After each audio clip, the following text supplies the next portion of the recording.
Chapter 62-67. Hearing Charlie's response, Nate was a little surprised for a moment. He thought to himself, "What does this guy mean? What does it mean that I am too happy too early? This doesn't sound like a good thing." Thinking that Charlie was Steve's subordinate, Nate was worried that what he said was instructed by Steve.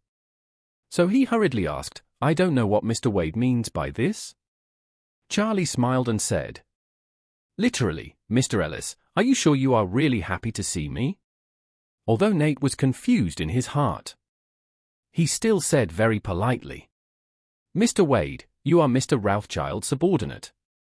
And I admire Mr. Rothschild very much. I am naturally very happy to have the opportunity to meet you." Charlie nodded and smiled. "Don't make conclusions too early. You might as well wait half an hour and tell me whether you are happy to meet me." Nate was even more puzzled. He didn't know why Charlie was targeting him. So he could only turn to look at Steve to see how he reacted. Steve saw him looking at him, so he asked him directly, "Ellis, what do you want to do by asking Jimmy to invite me here?"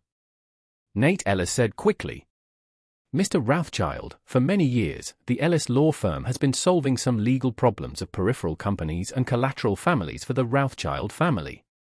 And I personally admire the Rothschild family very much.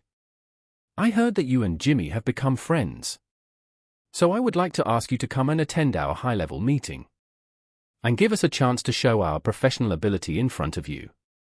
Steve nodded, looked at Jimmy, and asked him, "Jimmy, if you were asked to objectively evaluate your boss and your law firm, what kind of evaluation would you give?"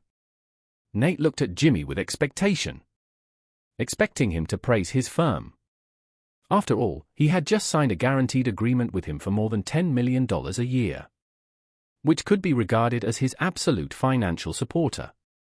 At this time, he must stand up and endorse the financial supporter. But Nate never dreamed that when Jimmy heard this question, his expression instantly became extremely disdainful. He looked Nate up and down and said in a cold voice, "Mr. Rothschild, my boss is a scumbag. How can a company founded and led by a scumbag be any good?" Nate never dreamed that Jimmy, who had always been respectful and flattering to him, would suddenly turn against him. And that too in front of Steve Rothschild, a big shot. This made him immediately furious, and he blurted out, "Jimmy, what do you mean by saying this?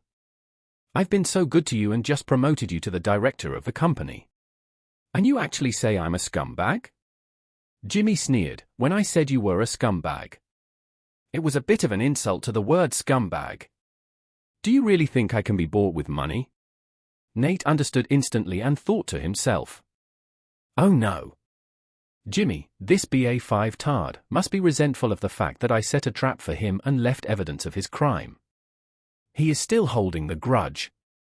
I thought that I could shut him up by bringing him to the board of directors and giving him an extra option. It seems that this guy's appetite is not so easy to satisfy." Thinking of this, he quickly smiled at Jimmy and said, "Hey Jimmy, I know you still have some grudges about the previous things. But to be honest, I have been very kind to you. What's the point of you destroying my stage at this time?" Jimmy snorted coldly. "I destroy your stage at this time because I hope more people can see your true face."